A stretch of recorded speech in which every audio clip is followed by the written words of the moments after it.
Hi guys! Welcome back sa page Kamampangan Cooking. For today's cooking vlog, magluluto tayo ng pork igado. Spicy pork igado. My own version to, no? Hindi ko na pinakita sa video na kung paano i-prepare yung mga ingredients natin kasi napaka-basic naman para sa inyo yan.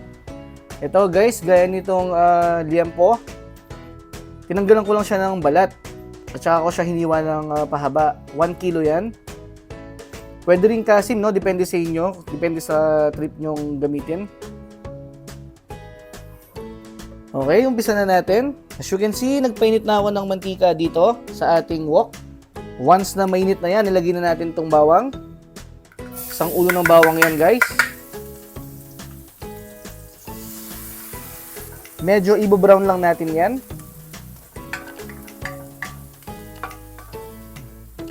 Kapag medyo brown na, lagay naman natin tong sibuyas.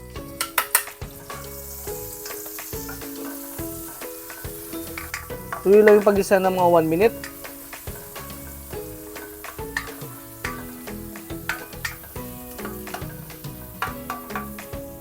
After 1 minute, lagay na natin tong pork belly. Then, continue lang natin yung pag-isa, no? Hanggang sa mawala yung pagka-fresh niya, no? Yung mawala yung medyo pagka-red niya.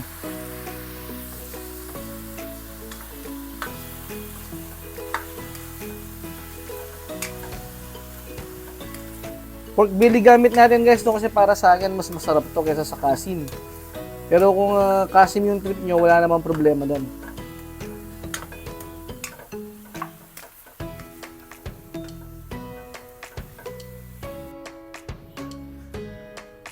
After 3 minutes, pwede natin timplahan ng paminta. 3 pirasong dahon ng laurel. 3/4 cup na soy sauce. Mga 1/4 cup na vinegar. Then, haluin lang natin. At i-continue pa natin yung pagluto ng mga 5 minutes.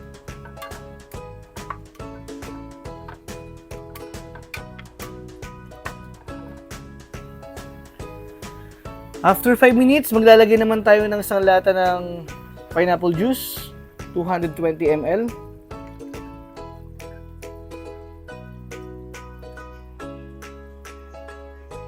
Then, haluin lang natin ng bahagya. Tsaka natin takpan. At ituloy pa natin yung pagluto ng mga 40 minutes or hanggang sa lumambot yung ating pork belly. After 30 minutes, yan guys, malambot na pala, no, yung ating pork belly. Ngayon naman, lagyan na natin yung atay ng baboy. Ito yung atay ng baboy natin guys, ibinabad ko yan kanina sa suka. So mga 1 hour and 30 minutes siyang nakababad siguro para mawala yung lansa niya. Ngayon naman, i-drain lang natin yan at babalawan pa natin ng mabuti para mawala yung lansa. Yan guys, after natin i-drain at banlawan, pwede na natin ilagay yan. Then, haluin lang natin.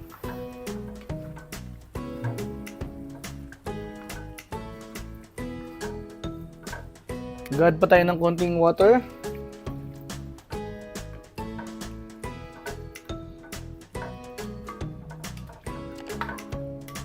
Tsaka natin ulit takpan at ituloy pa natin yung pagluto ng mga 5 minutes sa medyo mahinang apoy lang. After 5 minutes, tikman naman natin para mai-adjust na natin yung lasa.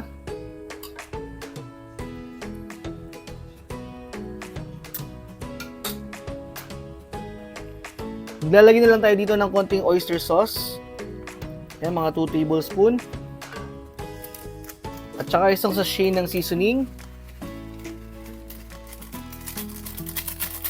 Sakto na yung lasa niyan guys. Lagyan na rin natin itong green and red bell pepper.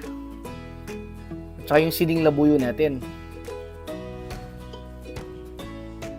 Sa siling labuyo naman guys, no, depende sa anghang na gusto nyo. Then, haluin na lang natin yan. At ituloy pa natin yung pagluto ng mga 3 to 5 minutes.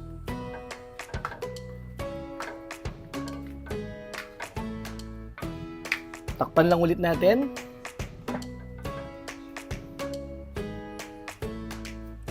After 5 minutes, ayan, okay na yan. Grabe guys, napaka-solid yan oh. Kahit hindi kompleto yung ingredients natin, siguradong masarap yan. Kaya subukan nyo na din. Kung hanggang ngayon nanonood ka pa rin, ibig sabihin tinapos mo ang video na to. Maraming salamat sa iyong panonood.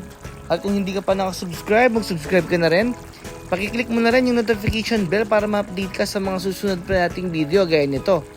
Okay guys, hanggang sa muli. Bye!